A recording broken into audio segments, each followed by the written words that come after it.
Bonjour à tous. Je me permets de faire un direct ce matin. Déjà, ça fait longtemps que je ne l'ai pas fait, mais c'est fort d'un constat que j'ai choisi de faire un direct ce matin. C'est pas évident avec les connexions et autres et les occupations, donc du coup c'est pour ça que dans le domaine des directs j'ai été un peu longtemps absent. Et ce matin je souhaiterais parler un peu d'un cancer qui mine l'église. Et c'est vraiment une tumeur dans notre église, dans l'église en général. C'est une forte gangrène. Vous savez, Jésus nous a fait savoir que c'est par l'amour qu'on devra reconnaître que nous sommes de lui, que nous lui appartenons. On ne reconnaîtra pas que nous sommes des enfants de Dieu, ou bien on ne reconnaîtra pas que nous sommes des chrétiens par les miracles, par les prophéties, ou bien par le fait que nous appartenons à une église. Mais on reconnaîtra que nous sommes des chrétiens par l'amour. Et cet amour-là, ce n'est pas un amour des mots, ce n'est pas un amour des paroles, mais c'est un amour qui doit être manifeste. Aujourd'hui, les gens sont hostiles au christianisme, les gens sont hostiles à l'évangile, les gens sont hostiles à ce que les chrétiens font, parce que dans ce que nous faisons, vous allez m'excuser, il y a un sérieux manque d'amour. Et l'amour n'est pas expressif, l'amour n'est pas manifeste. On ne peut pas de manière évidente voir cet amour. Pourquoi? Parce que lorsque nous le faisons, nous ne témoignons pas de l'amour. Beaucoup de choses que nous faisons en tant que chrétiens, nous faisons juste pour nous faire voir. Et c'est un sérieux problème.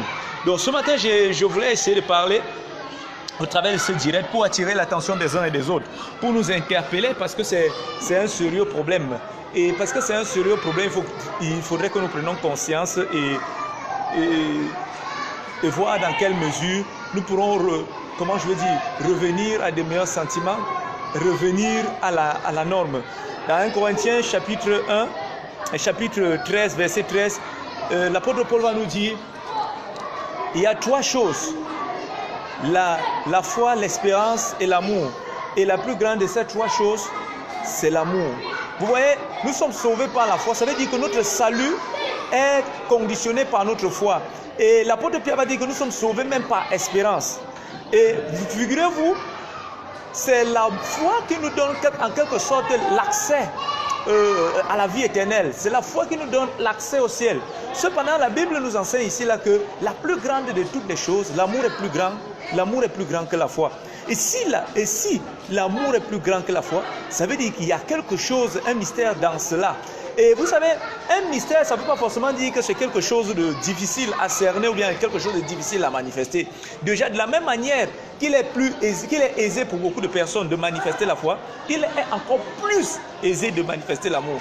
Mais le problème au niveau de la non-manifestation de l'amour, c'est le refus de manifester l'amour. En fait, nous ne manifestons pas l'amour, pas parce que nous ne savons pas manifester l'amour, ou bien parce que nous ignorons sur l'amour, nous sommes ignorants sur la question de l'amour. Mais en fait, ce n'est pas parce que nous sommes ignorants, mais c'est que nous refusons radicalement de manifester l'amour. Aujourd'hui, regardez, beaucoup de personnes, beaucoup de chrétiens passent le temps à critiquer. Beaucoup de chrétiens passent le temps à condamner. Beaucoup de chrétiens passent le temps à juger. En réalité, ce n'est pas ça que nous sommes appelés. Nous sommes appelés à manifester l'amour de Dieu. Nous sommes appelés à être les témoins fidèles de l'amour de Christ. Nous sommes appelés à montrer aux uns et aux autres que Christ aime encore. Et nous sommes appelés à montrer aux uns et aux autres que nous sommes effectivement le fruit de l'amour. Si aujourd'hui nous sommes sauvés, ce n'est pas par nos forces, ce n'est pas par notre moyen, mais c'est parce que Christ nous a aimés. Et si Christ nous a aimés, nous avons aussi intérêt de témoigner cet amour aux uns et aux autres pour qu'ils comprennent que de la même manière que Christ nous a aimés, Christ peut aussi les aimer. Et il est important que nous intégrons cela. Mais c'est un sérieux problème. Aujourd'hui, on fait tout pour être vu. Moi, je n'ai rien contre les miracles, moi, je n'ai rien contre les prophéties, je n'ai rien contre les grandes églises, je n'ai rien contre les méga-churches. Mais j'ai tout. Et si je peux dire quelque chose dans ce sens-ci, j'ai tout contre le fait que l'amour aujourd'hui a disparu. Regardons dans nos communautés. Nous sommes dans les méga-churches, 1000 fidèles. C'est bien d'être un pasteur ayant 1000 fidèles, 5000 fidèles. Mais est-ce que tous tes fidèles se connaissent? Est-ce que tous tes fidèles s'entendent? Est-ce que les fidèles les uns les autres connaissent les domiciles les uns des autres? C'est ça le problème. Est-ce que tes fidèles sont capables de se rencontrer quelque part et de partager, je ne sais pas moi, un plat de nourriture? Est-ce que ce sont des choses qui existent? Est-ce que dans ta communauté, les veuves, les orphelins qui sont là sont assistés? Est-ce que ceux-là qui ont les moyens dans ta communauté, est-ce que tu ne te les appropries pas au détriment des autres? Parce qu'il y a tout ça. Le problème, ce n'est pas que nous soyons ignorants sur la question de l'amour, mais le problème, c'est que nous refusons de manifester l'amour. La Bible dit que Dieu a tant aimé le monde qu'il a donné son Fils, afin que quiconque croit en lui ne périsse point. Et lorsque nous étudions les Saintes Écritures, de Genèse à Apocalypse, tout témoigne de l'amour de Christ. Tout nous parle de l'amour de Christ. Tout nous renseigne sur l'amour de Christ. Et l'amour de Christ est manifeste au travers est manifeste autour de nous tous les jours. L'amour de Christ est manifeste au milieu de nous tous les jours. De même que Jésus pouvait dire que son royaume est au milieu de nous. De même, son amour est au milieu de nous. Aujourd'hui, je suis tenu là, devant cette caméra, en train de te parler. Si je suis vivant, c'est par l'amour de Dieu. Et j'aimerais ce matin aussi témoigner cet amour. Nous n'avons rien à critiquer, nous ne gagnons rien à critiquer les autres, à critiquer les païens. Un païen, celui qui n'a pas Christ, c'est son droit de pécher. C'est son droit de pécher. Et s'il ne pêche pas, il fait mal.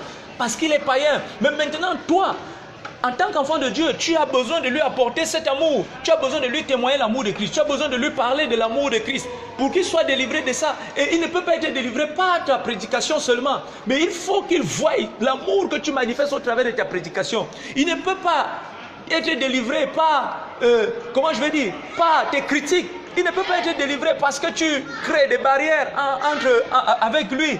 Il ne peut pas être délivré de cette manière. Il a besoin que tu l'approches et que tu lui témoignes ton amour. J'ai souvent envie de penser à quand Jésus allait au milieu des prostituées, quand Jésus marchait avec les publicains, quand Jésus s'arrêtait au milieu des publicains, je ne sais pas moi, au milieu des personnes qu'on taxait de mauvaise vie, parce que Jésus lui-même, on l'a souvent critiqué dans ce sens-là. Et regardez l'attitude que nous adoptons, c'est quoi? Quelle est l'attitude que Jésus adoptait lorsque les gens le critiquaient? Quand il est entré dans la maison des pécheurs et quand il mangeait avec des personnes qu'on taxait de mauvaise vie, quelle était sa réaction? Quelle était son attitude? Aujourd'hui, nous avons peur que les gens nous critiquent. Aujourd'hui, sur les réseaux sociaux, Facebook est devenu le siège des règlements de compte. Pourquoi? Parce qu'on aurait aperçu peut-être un chrétien qui a une certaine visibilité, marcher avec telle personne qu'on taxerait de païens ou bien de mauvaise vie. Mais ça ne veut rien dire. Ça ne veut rien dire. Nous ne pourrons jamais gagner les gens si nous ne les accostons pas. Nous ne pourrons pas gagner les gens si nous ne les abordons pas. Ce n'est pas possible. Nous ne pourrons jamais gagner les gens si nous ne les accostons pas. Dans l'église, tout le monde, nous n'avons pas tous la même compréhension des choses. Nous n'avons pas tous le même niveau spirituel. Nous n'avons pas tous, la même grandeur spirituelle. Nous n'avons pas tous la même manière de cerner les Écritures. Il y a certains qui vont comprendre avant les autres. Et ceux qui ont déjà compris doivent amener ceux qui n'ont pas encore compris à comprendre. Et il y a certains qui ont déjà franchi un certain cap. Et lorsque ceux qui n'ont pas encore franchi ce cap sont encore en arrière, qu'est-ce que nous devons faire? Nous devons chercher à les ramener. C'est ça le plus important. Alors qu'est-ce que nous faisons?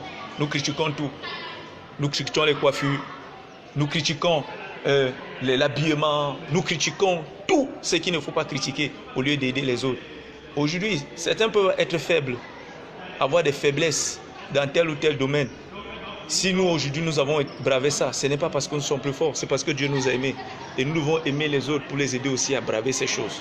Et il est important que nous comprenions ces choses. Parce que si nous ne comprenons pas ces choses, nous ne pouvons pas aller loin, nous ne pouvons pas avancer.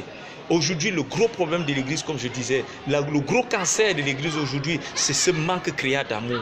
Et il est temps que l'amour de Dieu soit restauré. Aujourd'hui, nous avons dans nos moments d'adoration, beaucoup de choses se passent. Beaucoup de choses se passent. Mais est-ce qu'il y a un fond? C'est dans la forme. Aujourd'hui, le miracle est absent. Beaucoup sont obligés d'aller, ils ne sont pas obligés, mais ils se sentent obligés d'aller chez les voyants, chez les marabouts, pour créer une illusion de miracle. Beaucoup de choses aujourd'hui ne se passent plus dans l'église parce qu'il y a un manque d'amour. Il y a des miracles authentiques qui ne sont plus visibles dans l'église aujourd'hui parce qu'il n'y a plus cet amour. Dans une église où il y a l'amour, des miracles authentiques se produisent. Dans une église où la puissance de Dieu se manifeste, ça veut dire qu'il y a l'amour. Je ne parle pas de cette puissance qui fait juste que les gens tombent. Non, la puissance de Dieu ne consiste pas seulement à faire tomber les gens, mais la puissance de Dieu, elle est visible. La puissance de Dieu, elle est mal palpable. La puissance de Dieu, elle est matérielle. C'est quelque chose qu'on voit. Et c'est quelque chose qu'on peut expliquer. Et expliquer la puissance de Dieu, ce n'est qu'au travers de l'amour.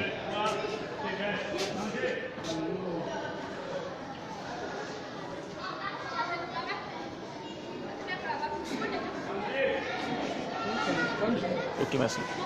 Donc pour expliquer la puissance de Dieu, ce n'est qu'au travers de l'amour. On n'explique pas la puissance de Dieu de deux manières. La puissance de Dieu, ce n'est pas quand les gens tombent. Même chez les marabouts, les gens tombent. Chez les occultes, les gens tombent. Ça ne veut rien dire. La prophétie, on n'explique pas la prophétie parce qu'on a dit. La Bible d'ailleurs nous enseigne qu'on reconnaît un prophète par l'accomplissement de ce qu'il a dit. Et même si ce qu'il a dit s'accomplit et que ça ne nous amène pas vers Dieu, ça ne nous amène pas à nous repentir, ça ne nous amène pas à regarder l'amour de Christ, à considérer l'amour de Christ, ça là c'est du folklore. La puissance de Dieu agit dans l'amour. La puissance de Dieu agit au travers de l'amour. Oh, bien-aimé, si aujourd'hui, nous pouvons nous lever comme un seul homme, afin de voir la restauration, afin de faire revivre, revenir la manifestation de l'amour dans l'église, nous allons vivre des miracles tellement authentiques. Lorsque la Bible parle de l'église primitive, la Bible dit qu'ils étaient unis de cœur, ils étaient unis d'âme. Ils avaient tout en commun, parce qu'ils avaient tout en commun. Ils étaient unis de cœur, ils étaient unis d'âme. Et le fait d'être unis de cœur et être unis d'âme faisait en sorte que certains ne pouvaient, et ceux qui avaient les moyens, ceux qui avaient les biens, ne disaient pas que ça même bien m'appartient à moi seul, non. Et ils savaient que leur bien appartenait à tout le monde. Lorsque tu avais une boutique, c'était la boutique de la communauté. Je ne demande pas forcément que les gens reviennent à cette forme-là. Mais aujourd'hui, nous pouvons avoir une autre forme plus évoluée. Mais avec un fond similaire. C'est possible. Mais aujourd'hui, qu'est-ce qui se passe? L'égoïsme, l'égocentrisme, tout est centré sur nous. Tout est centré sur nous. On peut encore bien voir même le sens de nos prières. Lorsque nous chrétiens aujourd'hui nous prions juste pour demander à Dieu. Nous prions juste pour demander à Dieu. Qu'est-ce que nous faisons nous-mêmes pour Dieu? Ce que nous devons faire pour Dieu, c'est de manifester cet amour. Ce que nous devons faire pour Dieu, c'est de témoigner cet amour. C'est d'offrir cet amour. Nous n'avons rien demandé pour être sauvés. Dieu nous a donné son amour gratuitement. Donnons aussi cet amour gratuitement. Nous ne gagnons rien à critiquer ceux qui sont encore dans l'impudicité. Nous ne gagnons rien à critiquer ceux qui sont dans l'immoralité. Tout ce dont ils ont besoin pour être délivrés, c'est de notre amour. Ils ont besoin de cet amour. Nous ne gagnons rien à critiquer les jeunes. Nous ne gagnons rien à les fustiger. Aujourd'hui, lorsqu'ils sont jeunes, ils s'habillent comme des jeunes. C'est vrai, moi je n'ai rien contre les habillements des jeunes, mais j'ai tout contre les habillements qui sont un peu très décalés, des habillements extravagants. S'habiller comme un jeune n'est pas un problème. La sainteté d'un jeune ne se voit pas dans son habillement forcément, mais la sainteté d'un jeune se voit au travers de l'amour qu'il y a en lui, l'amour de Christ qu'il y a en lui. C'est important. Un jeune peut être mal habillé parce qu'il n'a pas la connaissance. Mais nous maintenant, qu'est-ce que nous devons faire? Nous devons lui apporter cette connaissance avec amour. Une personne a encore discuté avec un péché, peut-être parce qu'il n'a pas la connaissance. Et certains gens pêchent encore, parce que quelque part dans l'esprit, ils attirent l'attention sur eux. C'est comme un enfant. Lorsqu'un enfant se sent mal aimé, il a besoin d'attirer l'attention sur lui. Beaucoup de personnes lancent des cris de SOS. Beaucoup de personnes lancent des cris de SOS, envoient des feux de détresse. Beaucoup de païens là sont dehors, ils envoient des feux de détresse. Nous avons plus critiqué les païens que nous leur avons apporté l'amour. Ça, il faut qu'on sache, nous sachons le dire. Nous avons plus critiqué les païens que nous leur avons apporté l'amour. Nous n'avons pas apporté l'amour aux païens, mais nous les avons plus critiqués. Beaucoup de chrétiens ont des voisins qui ne sont pas encore des enfants de Dieu. Ils passent le temps à les critiquer leur mauvais style de vie, mais ils ne les ont jamais abordés avec l'évangile. Ils leur ont jamais témoigné l'amour de Dieu. Beaucoup de chrétiens vivent comme dans une autosuffisance. Beaucoup de chrétiens vivent comme n'ayant pas besoin, même du païen, nous avons besoin de lui. Nous avons besoin même du païen. Et nous avons besoin du païen parce que nous avons besoin de lui témoigner l'amour de Christ. Nous n'avons pas forcément besoin de son argent. Nous n'avons pas besoin forcément de quelque chose qu'il va nous donner, mais nous avons besoin de lui parce qu'il est important que nous lui apportons l'amour que nous avons en nous. Bien aimé, lorsque nous avons reçu Jésus-Christ, la Bible dit que Dieu est amour. Et lorsque nous avons reçu Christ, nous avons reçu l'amour. La Bible dit que l'amour de Dieu est répandu dans nos cœurs par le Saint-Esprit. Ça c'est dans Romains 5. L'amour de Dieu est répandu dans nos cœurs par le Saint-Esprit. Et moi j'ai souvent entendu dans l'église, oh il n'y a pas l'amour dans cette communauté, oh il n'y a pas l'amour dans cette église. Je suis parti de l'église là parce qu'il n'y a pas l'amour. En réalité c'est faux. Si le Saint-Esprit est dans cette église, c'est qu'il y a l'amour. S'il y a des gens qui ont reçu le Saint-Esprit, c'est qu'il y a l'amour. Mais en réalité c'est que les gens refusent de manifester l'amour, comme je disais tout à l'heure. Les gens refusent. Moi j'ai envie de me poser cette question, mais pourquoi est-ce que nous refusons de manifester l'amour? Manifester l'amour c'est pardonner, mais pourquoi est-ce que nous refusons de pardonner?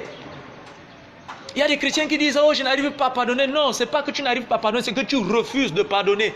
C'est aisé de pardonner, mais pardonner consiste à faire un choix. Je pardonne ou je ne pardonne pas. J'aime ou je n'aime pas. Que ce soit dans l'amour entre l'homme et la femme, on décide d'aimer ou de ne pas aimer. Quelle que soit la nature de l'amour, bien la forme de l'amour, on décide d'aimer ou de ne pas aimer. Si nous n'arrivons pas à aimer les païens, c'est parce que nous avons bloqué dans nos esprits que les païens sont du diable.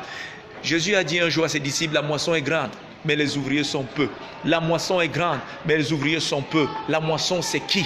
Les ouvriers, c'est qui? Et il dit, priez le Père de la moisson, priez le propriétaire de la moisson, priez le chef de la moisson, priez le Père de la moisson, afin qu'il envoie des ouvriers et afin qu'il envoie des moissonneurs dans cette œuvre. Bien aimé, s'il faut bien étudier ça de manière platonique, la moisson, c'est le monde, c'est les païens. Les ouvriers, c'est les enfants de Dieu, ceux-là qui sont déjà sauvés. L'apôtre Paul dit qu'autrefois nous étions de leur nombre. Autrefois nous étions de leur nombre. Ne faisons pas comme si nous n'étions pas de leur nombre. Ne faisons pas comme si nous n'étions pas passés par là. Bien aimé, le fait de ne pas manifester l'amour envers les autres, le fait de ne pas témoigner l'amour aux autres, c'est être ingrat, c'est refuser de reconnaître l'amour que Christ a manifesté en nous. Et la moisson étend le monde, étend les païens.